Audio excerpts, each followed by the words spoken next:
Everybody. How are you today? I'm doing all right. As I said, I told a couple people, I was like, I'm sleepy, but I'm rolling with it. I think that's pretty normal. I have 3 wild children, so they don't believe in sleeping. It's totally normal to be sleep deprived. It's good to see you guys here. If you are online, of course, we're happy to have you as well. Welcome, write in, let us know how you're doing, say hi. Let us know if you have prayer requests, any of that. You can do that on the Facebook stream, but if you're here or online, you can also go to www.thebridgespanishsprings.com/connect. That's our connection card. You can let us know you're here. You can let us know if you have prayer requests. If you'd like to become involved in any ministries, you can always put it on there too, and we'll make sure that gets routed to the correct ministry lead. You don't already have to know about it. You just have to feel like God is maybe telling you to do it. So feel free to do that. Other than that, I don't have to do any more announcements. So if you guys would stand with us, we would love to do a couple of songs with you before John comes up this morning. 1, 2, 3, 4.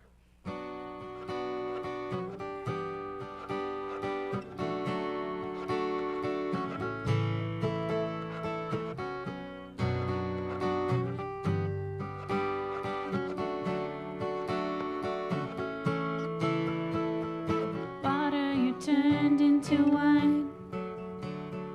Open the eyes of the blind. There's no one like you, none like you. Into the darkness you shine. Out of the ashes we rise. There's no one like you, none like you. Our God is greater, our God is stronger. God, you are higher than any other. Our God is healer, awesome in power. Our God, our God.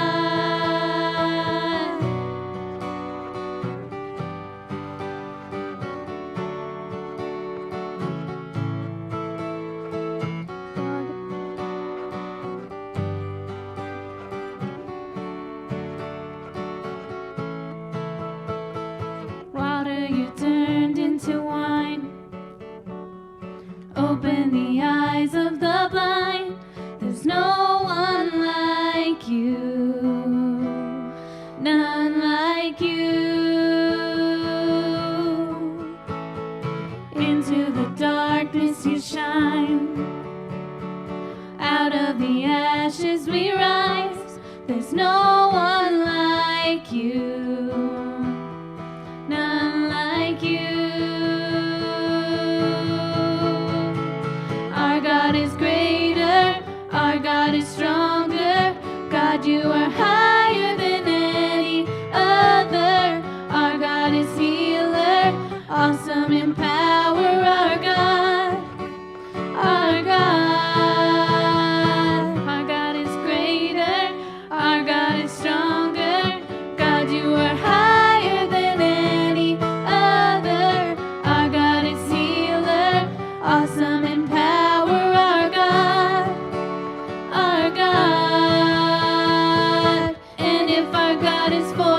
Then who could ever stop us? And if our God is with us,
Told you.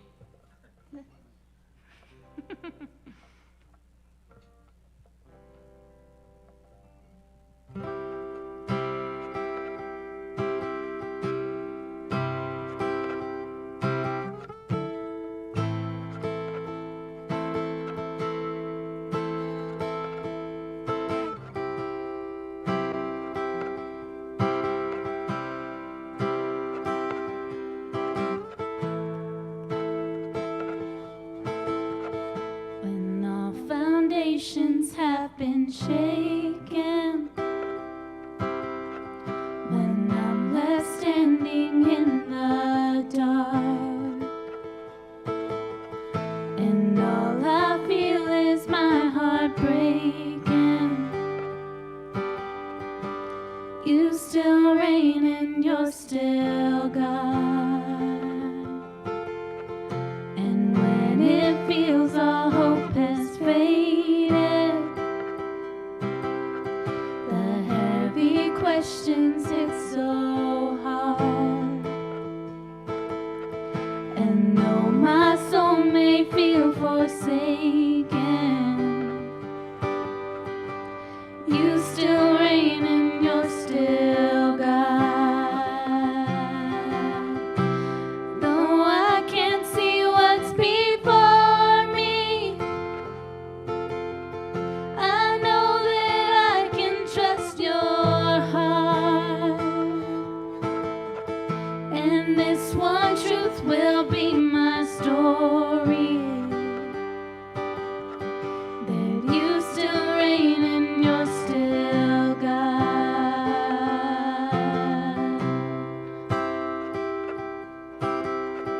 I will declare that you are with me, though voices whisper that you're not. You'll never leave me nor forsake me, 'cause you still reign and you're still God. Though I can't see what's before me,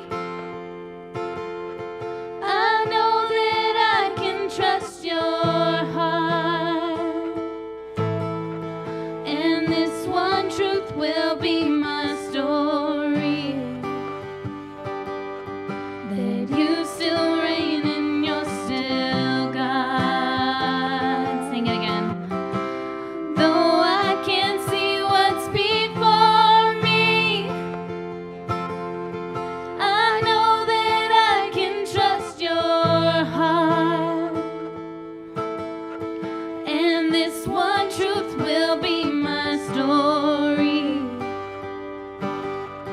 that you still reign and you're still God.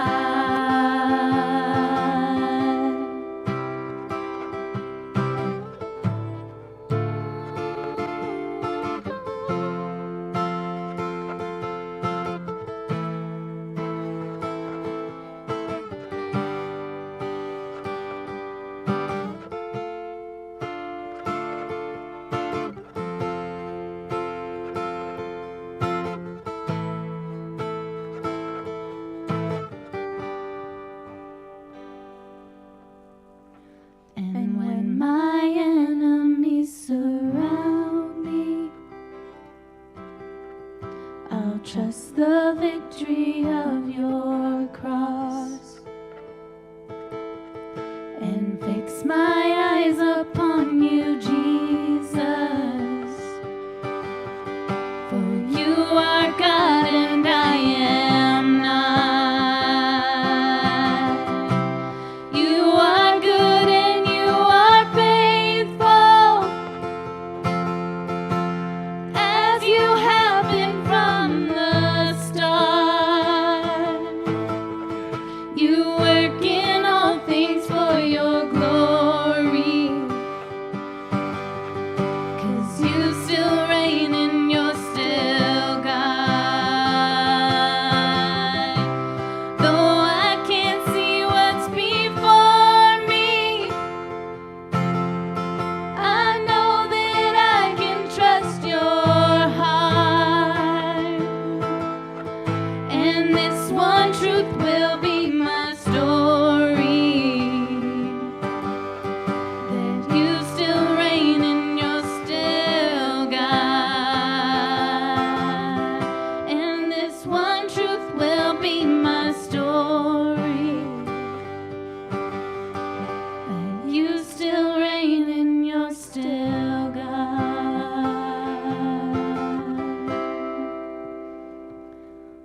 thank you that you are a God who has a plan, that you always have, Lord, that you weren't surprised when we messed it up in the garden, and you aren't surprised when we mess it up daily, Lord, but that you don't see our mess ups, Lord, that you see Jesus' blood over us, that you see what he did on the cross, and that makes us able to be part of your family, Lord, that reminds us that even when we have crazy amounts of suffering or loss going on, Lord, that you are still in control, that you are the God who created the heavens and the earth, and you're also the God who listens when one person prays.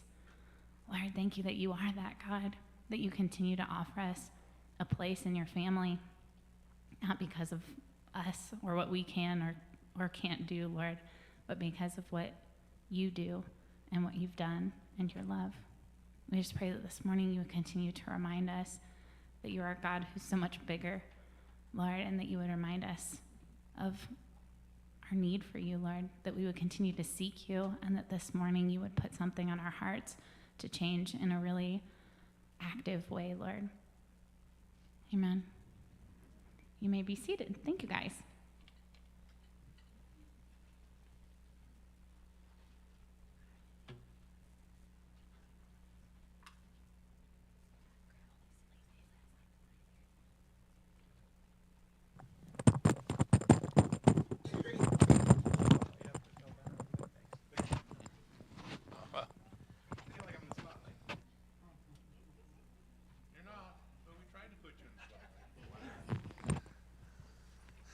Because everybody deserves to be in the spotlight.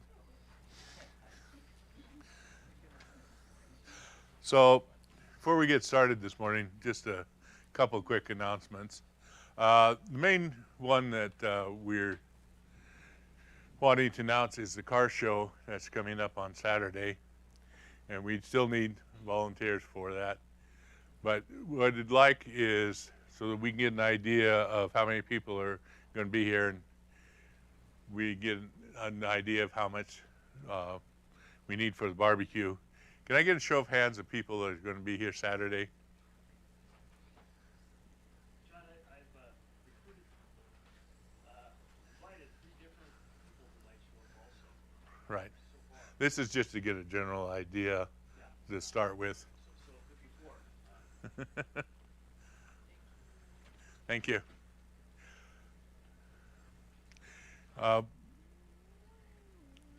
One of the things that makes the church run is volunteers.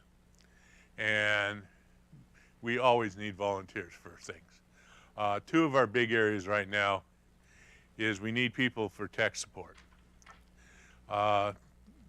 That's people that operate the sound, people that do the slides, and for the songs. And tell you how hard it is. Can you operate one of these? If you can operate a phone, you can do tech support. It's that easy. It's not like you see in the commercials where the guy has the big 2-foot, 3-foot board with 100 dials on it. He's going up and down. No. We have a pad, a little smaller than this one, that has everything on it. And he just makes some small adjustments. It's easy. We also need volunteers for greeters. We need volunteers for cleaning the church. So if you're interested, there's a list in the bulletins, I believe, of different areas that you can volunteer for. Just talk to any of us. Talk to myself, Justin, Paulette, Marissa, Dan, and we'll be happy to get you plugged into the right place. I think those are the main announcements this week. For those of you who don't know me, my name is John Arobio. I'm part of the teaching team here at the Ridge Spanish Springs. And it's my pleasure to be able to give you the message today and give Justin a break. He likes teaching, but not every week. He's like the rest of us. We all like a day off now and then. I'm retired now, so I have a lot of days off. Although I find myself being retired, I'm busier than I ever thought I was going to be. People think when you're retired that you don't have anything to do, so they want you to do stuff constantly.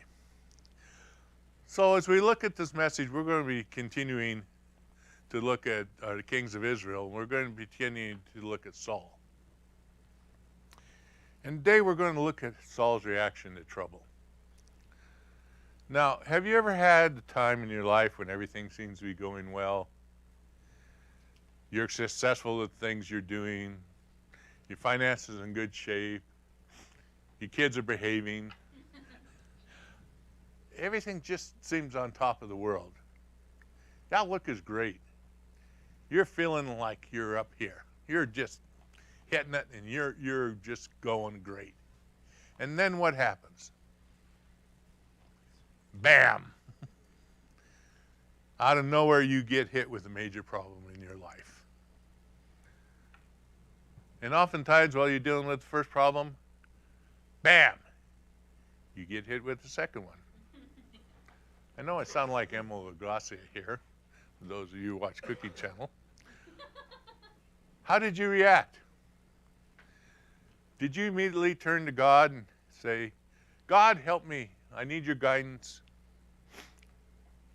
and help? Or did you turn and go, God, why did you do this to me? Why did you let this happen? Why didn't it happen to my worst enemy, not to me? Don't I have enough problems in my life? Did you have to throw on one on top of the other? I'm trying to deal with these ones, and now you're throwing another one on me. Why do you have to pile it on? Well, that's life. What did God say? Well, we can see this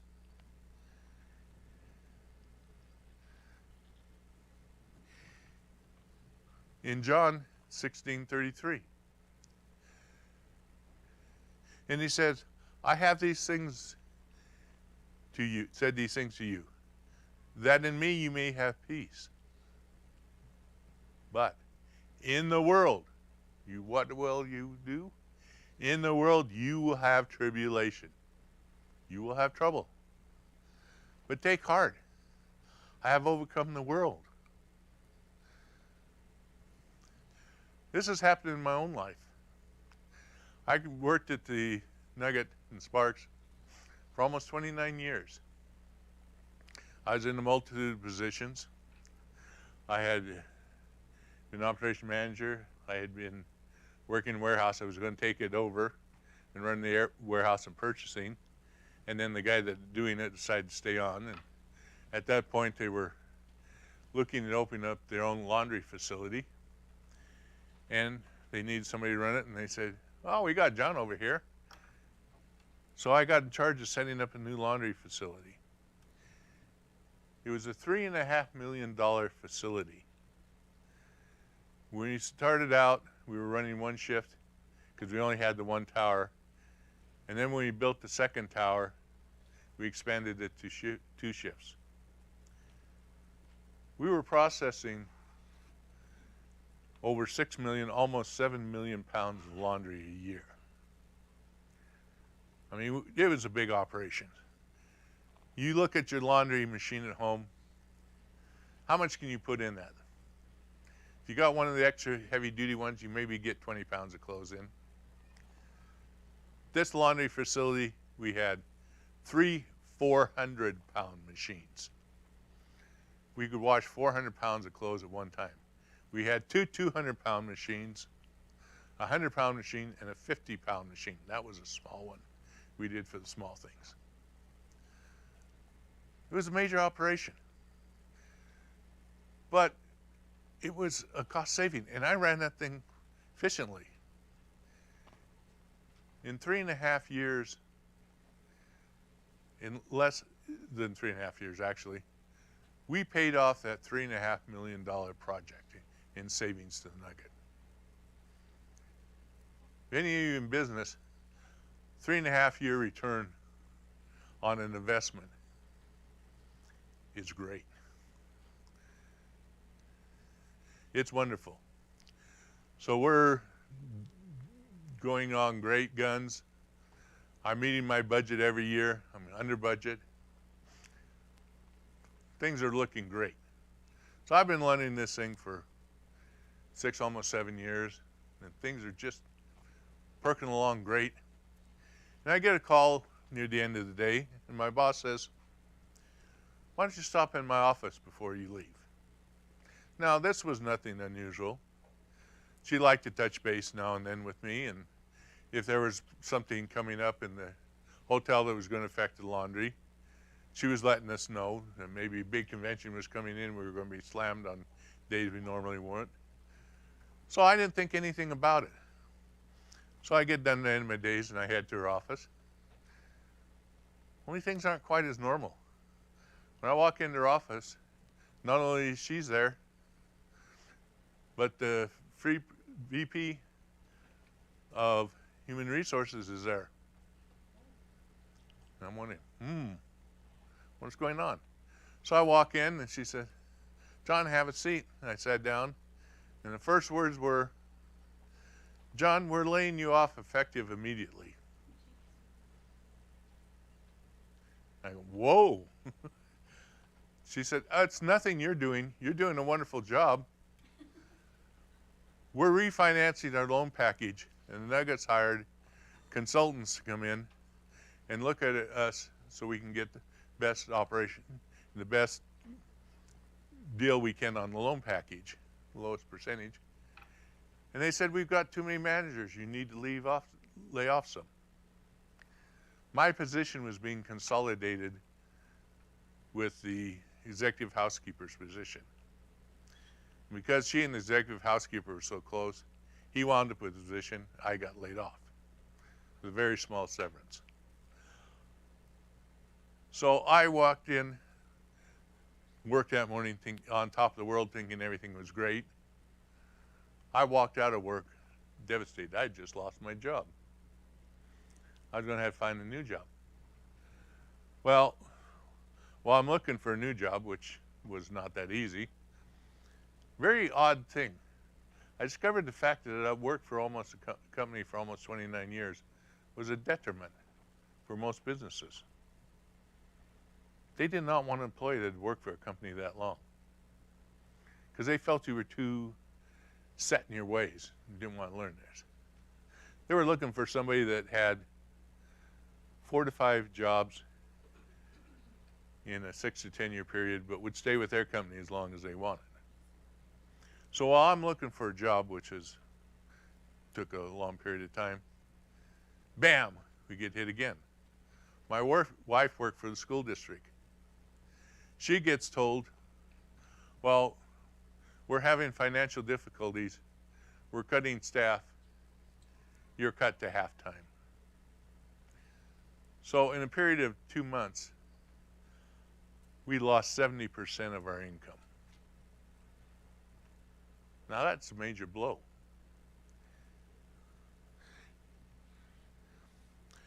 But, and I'll be honest with you here, my first reaction was not to turn to God and say, "God, guide me, help me. I know you're in charge. Things are still going to go your way.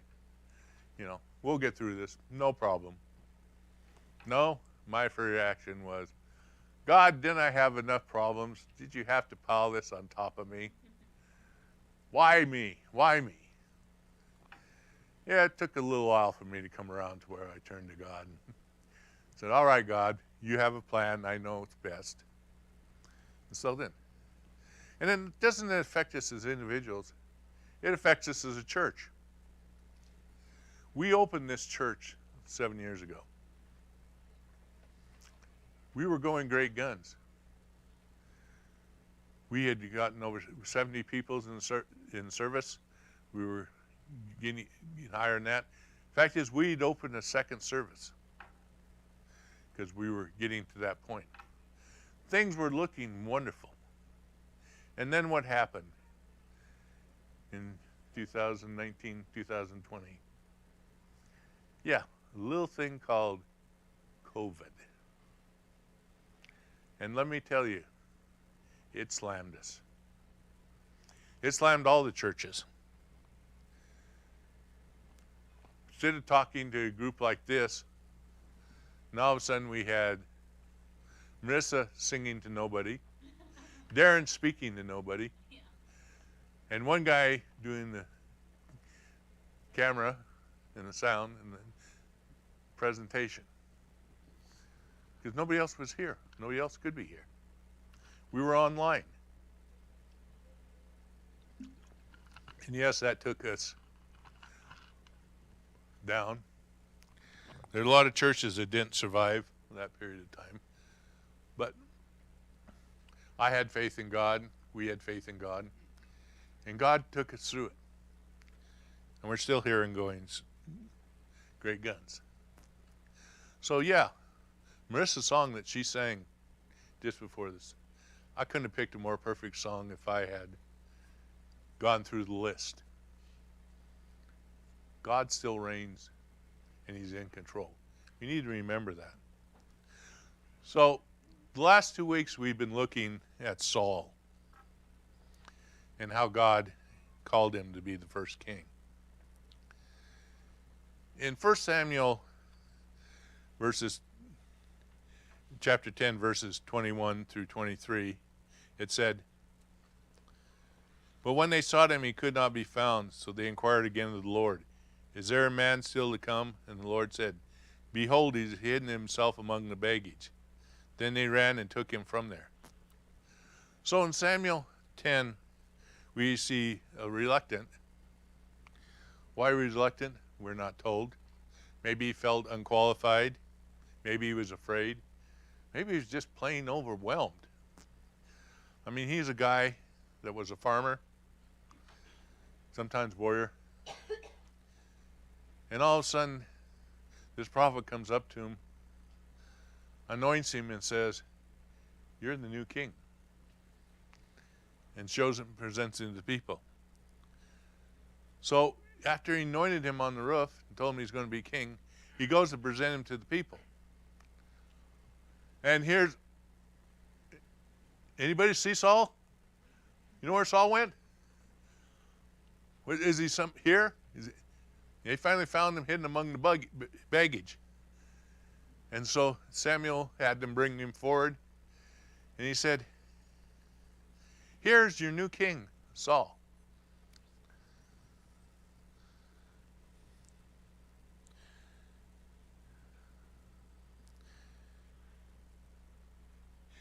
And when he was presented to the people cried out, "God save the king." This actually is the first time in recorded history where we know this has been used. Where have we heard it lately? In England. When the king was presented, what did the people cry? "God save the king. Long live the king." When I was in high school, or before I was in high school, when I was in elementary school and junior high, the first time I heard, "The king is dead, long live the king." And I said, this made absolutely no sense to me. This is stupid. Why do you say somebody's dead, but he's going to live a long time? It wasn't until a couple of years later that it dawned on me. They were saying, the old king is dead, long live the new king. Then it made sense. So they're saying, God save the king. This is, like I said, still being used today in England. So although he's presented as king by Samuel to the people, he's not been fully embraced or accepted as king by all the people. They didn't want to embrace him. They didn't know who he was. And the people had not fully accepted him as a king, although they'd been demanding one. There are many people who were saying of Saul, why is this guy being made king? What's so special about him? Why is him and not somebody else? I mean, he looked like a king. He was tall, strongly built, had very calm demeanor, was a warrior. He's all the things that we typically think of as a king. And they said, but why him? Why does he have a right to rule over us? Because remember, the king had absolute power and authority. So what happens after he's anointed by Samuel, after he's shown to the king? Samuel says, all right, go home. So the people left and go home. What does Saul do? He goes and where Samuel told him donkeys were that his father he'd been looking for. He goes, collects the donkeys, and he heads back home with the donkeys. And when he gets home, what does he do? Does he tell his father and family, hey, the prophet Samuel just appointed me as king? No. He doesn't say anything. He goes back to farming. He didn't tell his father, he didn't tell his family that he'd been appointed king.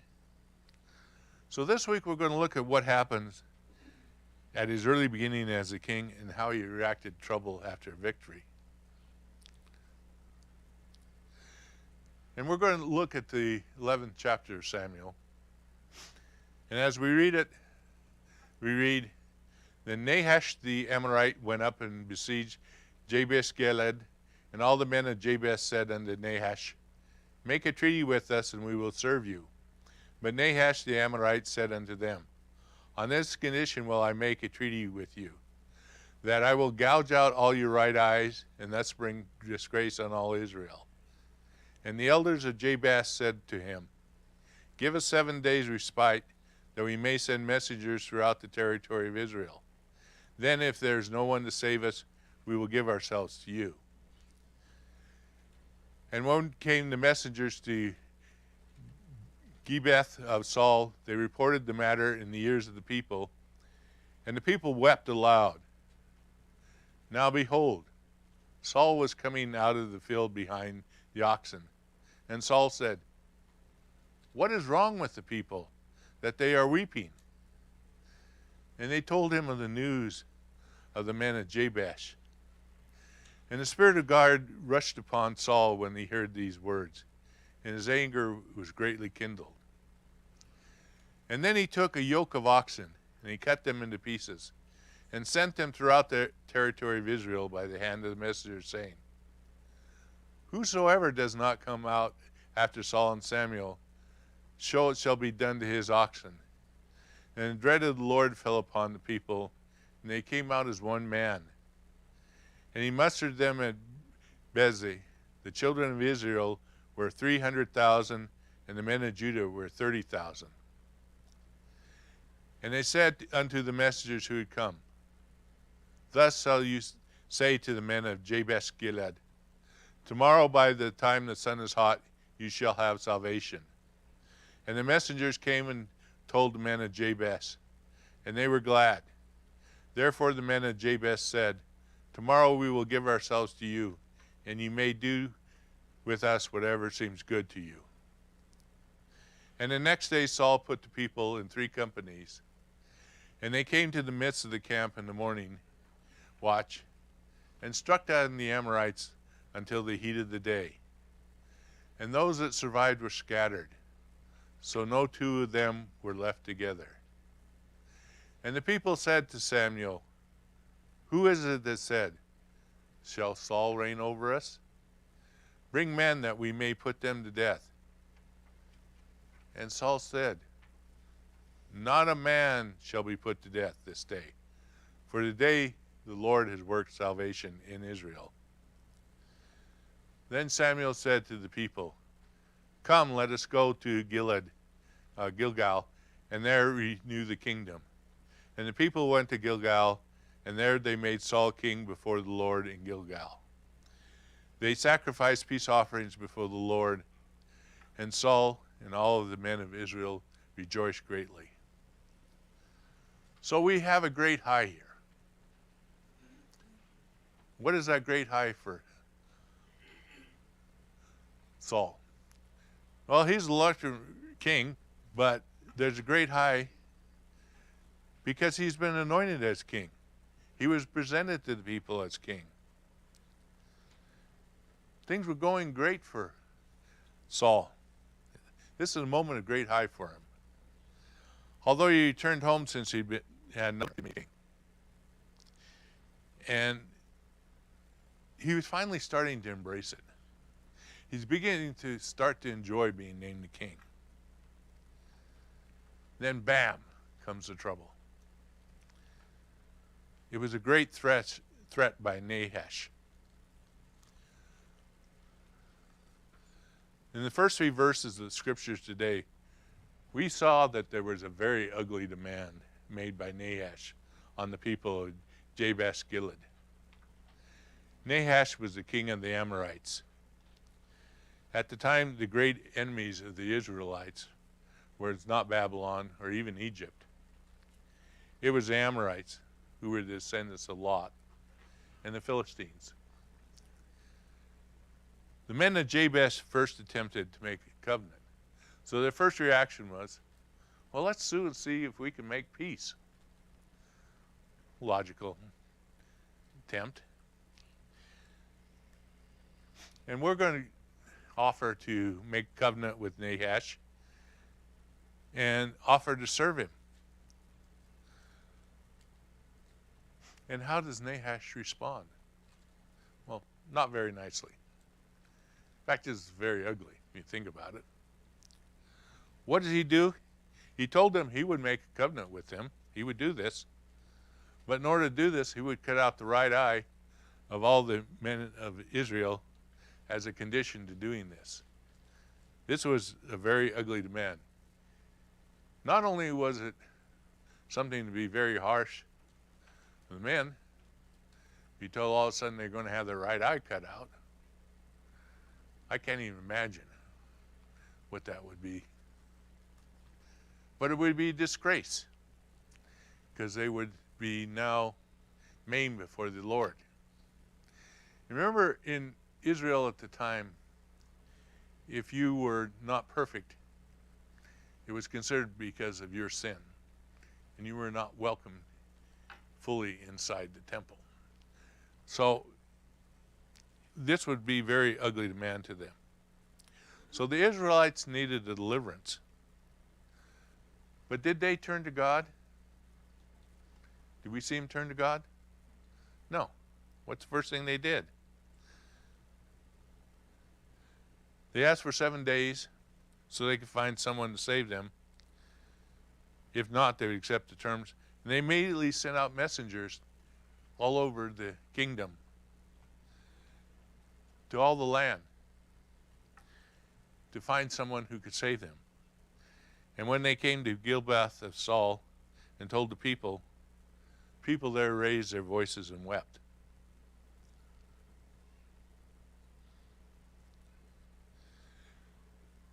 And then we see Saul's response in the next verses.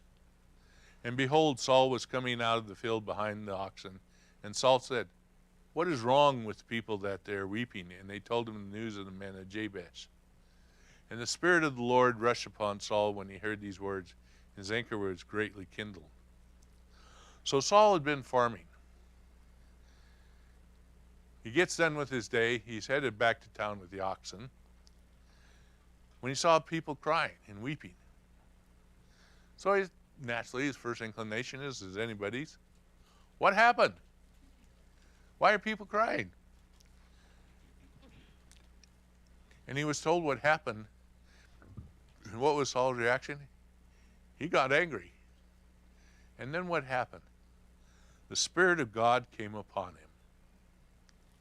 Now, in the Old Testament, we read, the Spirit of God came upon people. In the New Testament, it says the Spirit of God filled him. Why the difference?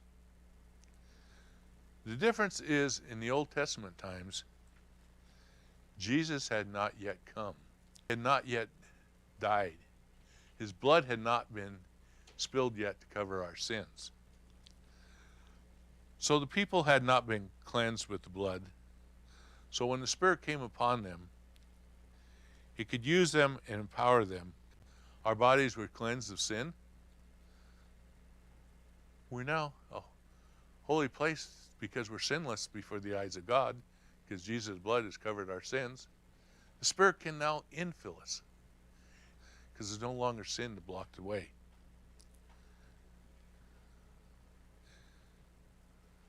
Now we see that he took a yoke of oxen. Now we see a picture here of the yoke and 2 oxen that are connected to the yoke. Now we know because it says a yoke of oxen, they're talking about 2 oxen. Although there were single yokes, that was not common. The most common was the double yoke, where they would yoke 2 animals together. And we read another place in the Bible where it says, do not be yoked unequally.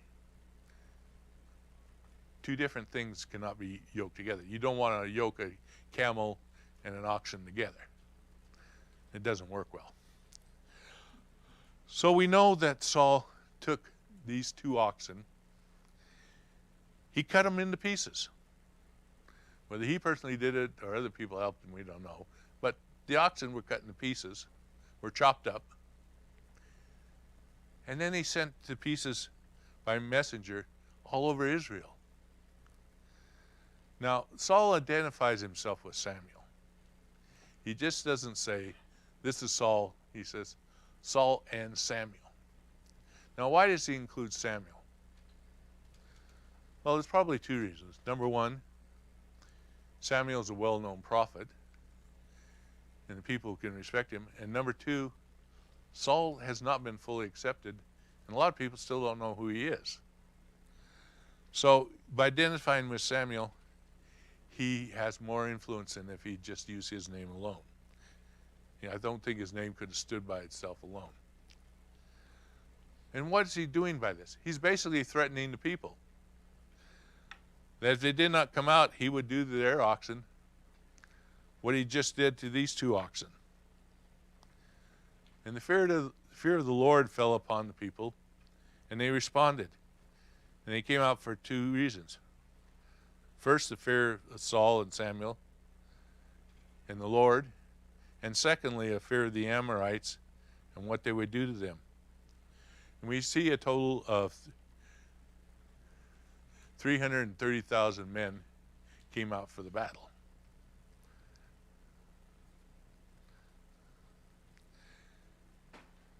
In Proverbs 23:17 it says, in the fear of the Lord one has strong confidence, and his children will have refuge. So we see here, we need to put our faith in the Lord, but fear the Lord. And people feared the Lord and responded accordingly.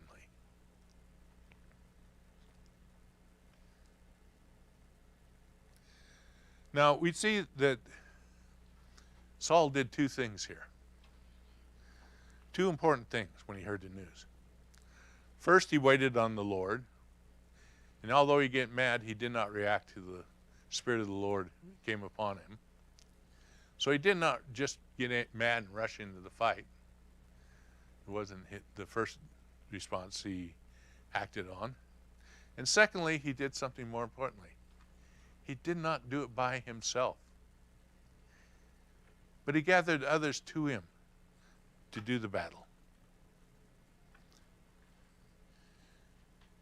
And how did he fight the battle? We'd see that in verse 11. And it said, the next day Saul put the people in 3 companies, and they came in the midst of the camp in the morning watch, and struck down the Amorites until the heat of the day. And those who survived were scattered, so that 2 of them were left together. Saul split the men into 3 companies. So it wasn't just one large group that attacked. It was a strategic point of these hitting them, these earlier. There were no 2 together anymore. Listened to Saul's leadership in dealing with Amorites and took care of the resistance. So what did Saul do? And we read it in verse 13, Saul's reaction. And Saul said, what? Not a man shall be put to death this day, for the day the Lord has worked salvation in Israel. Wow. Not what you would normally expect. It was not uncommon after a battle for the men still hyped up, amped up, full of energy to attack the enemies and kill them. But Saul stops that. And we see here that Saul does two important things. First thing he does is he honors the Lord and gives credit for a successful battle to the Lord. He doesn't take the credit to himself. He says the Lord has given us a great victory. He didn't say, well, I led you in battle today and we won. This is my victory. You guys fought great for me. No. You guys fought great for the Lord. The Lord gave you the battle. He said, this is the work of the Lord. And then secondly, he does something else. He does not do what is very common with the hot-blooded battle that would lead many to do. He does not take the lives of those that are the enemy. Instead, he does what? He leaves the judgment and the ultimate judgment to the Lord. So in honoring the Lord, he's following the commandment that was given in Numbers. And if we look back in Numbers in chapter 24, verses 1 and 2, it says, ascribe to the Lord, O heavenly beings. Ascribe to the Lord glory and strength. Ascribe to the Lord glory due to his name. Worship the Lord in the splendor of holiness. So by not taking the lives of the enemies, he's done what? He's taken the acts of vengeance out of the hands of man.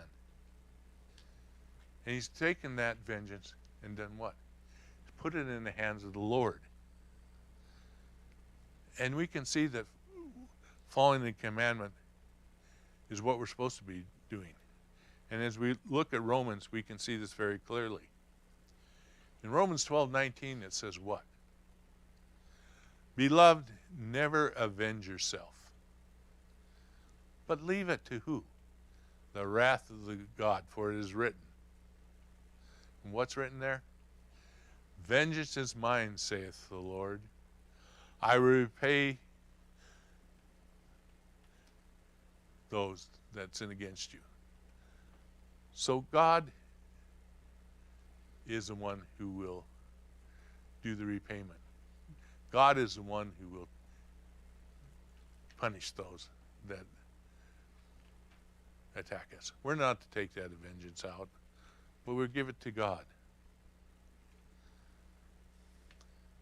And so what's the reaction to Saul's judgment here? Well, Saul has now shown two things. He's shown he's a strong leader. He can make decisions. He's merciful, but he can lead armies to victory. And so what happens? And we see that in verses 14 and 15. It says, then Samuel said to the people, come and let us go to Gilgal and renew the kingdom. And the people went to Gilgal, and there they made Saul king before the Lord in Gilgal. There they sacrificed peace offerings before the Lord, and there Saul and the men of Israel rejoiced greatly. So we see now that the people are willing to follow Samuel. They're willing to make Saul the king. He's proved himself in battles. He's shown them to be the king they want him to be, the great leader they wanted. Successfully led their armies in victory against their enemies. So they made Saul the king before the Lord of Gilgal. They made sacrifices, had great celebration. So now Saul is a fully accepted king in Israel. And the people finally have their wish. And what was their wish?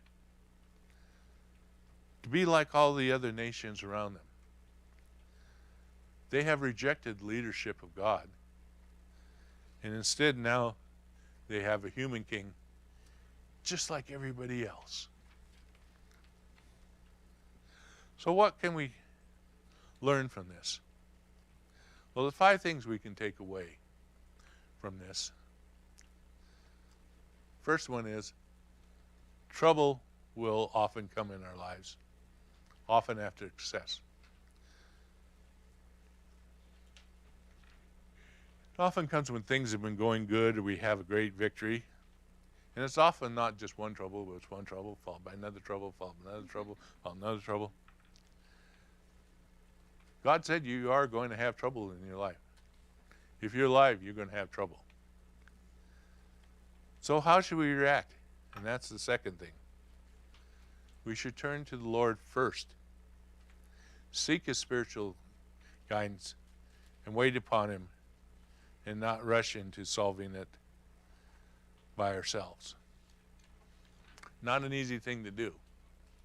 And I have to admit, I've failed at that at times.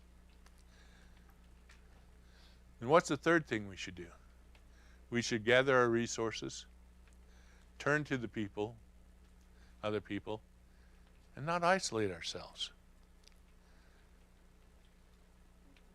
We turn to other people for help and advice. We're not to isolate ourselves from other people and try to go it by ourselves. This has been a hard lesson for me to learn in my life. I'm not one that easily turns to other people when times of trouble. I'm more the stoic, I can deal with it, I can do it. It was a very humbling experience for me when I had back surgery. And after I came out of back surgery, and I was in rehab and recovery, and I was using a walker and then a cane, and I'd go to the grocery store and something, and I'd have to ask them, can you put that in a bag for me? Can you reach that off the top shelf? Can you do this for me? I had to sit and watch my wife mow the lawn because I couldn't do it. I felt very bad, but I couldn't do it. I felt guilty. Why? Because I was the one that did the things. I was the one that people turned to. Now I had to help and seek other people. And it was a hard lesson for me. It's a lesson I'm still fighting. I think I can solve it. I don't want to bother the Lord. But that's not what the Lord wants, and that's not what we should be doing. Should be seeking other people and their help. And finally, and most importantly, we should always be willing to give credit to the Lord and glory to the Lord.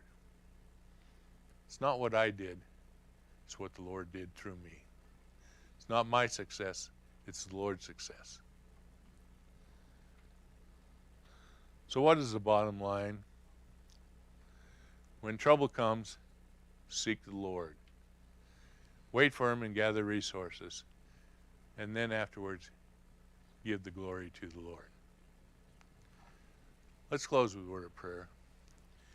For those that are here and online, all you have to do to accept the Lord is to pray to Him, acknowledge you're a sinner, and ask Him to come into your life.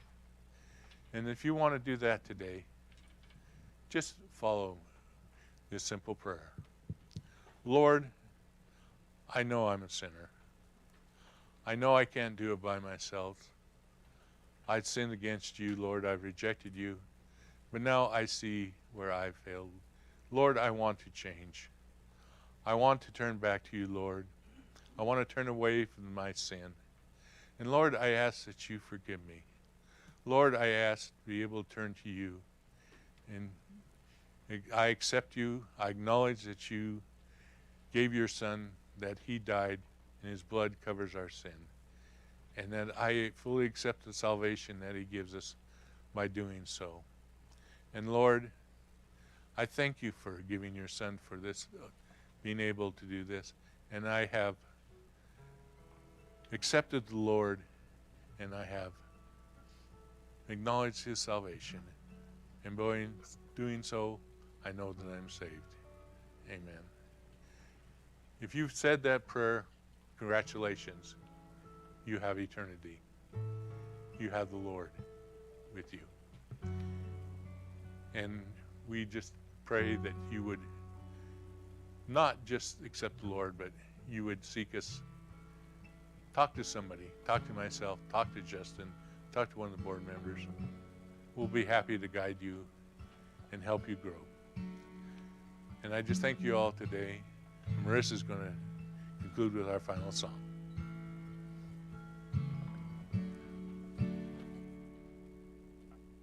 If you guys would stand with us, we'd love to do this last song before we send you out.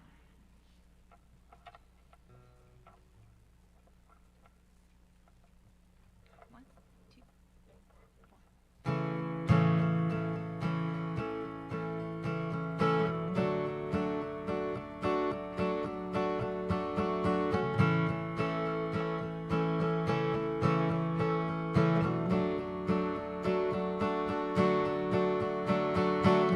who breaks the power of sin and darkness, whose love is mighty and so much stronger, the King of glory, the King above all kings,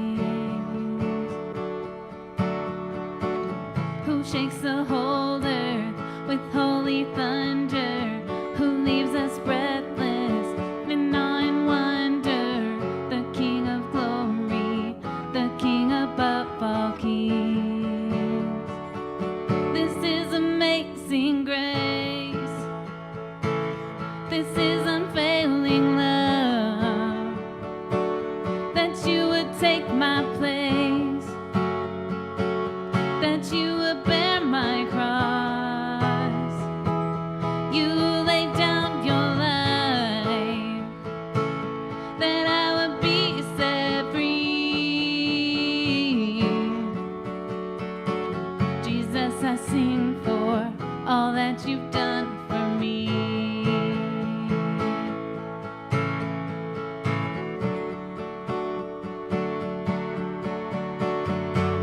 Who brings our chaos back into order, who makes the orphan a son and daughter, the King of glory, the King of glory, who rules the nations with truth and justice, shines like the sun in all of its brilliance, the King of glory, the King above all kings. This is amazing grace. This is unfailing love, that you would take my place, that you would bear my cross. You laid down your life, that I would be set free. Oh, Jesus, I sing for all that you've done for me.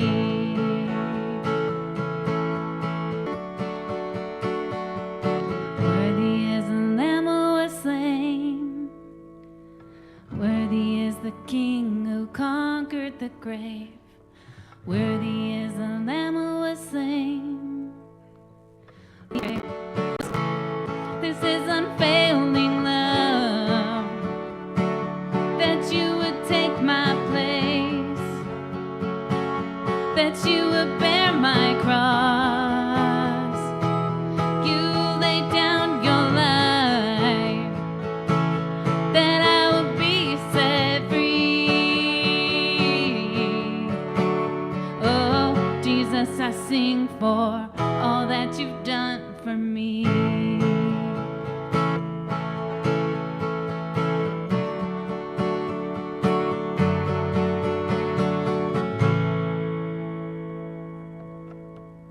We hope you guys have an amazing week, and just continue. If you guys have questions, if you want to ask, if you can ask anything about any ministry, you can ask any of the board or the leaders or the teaching team. We're all happy to answer questions, and if we don't know the answer, we'll find somebody who does. So yeah, just continue. I just want to encourage you guys to keep doing that in this transition period, and really excited to see you guys every week and have conversations with you and be part of life. I know a lot of life has been really hard for a lot of people lately. So I guess, like John was saying, don't let it be you alone. We're all here. So we'll see you guys same time, same place next week. Thanks so much.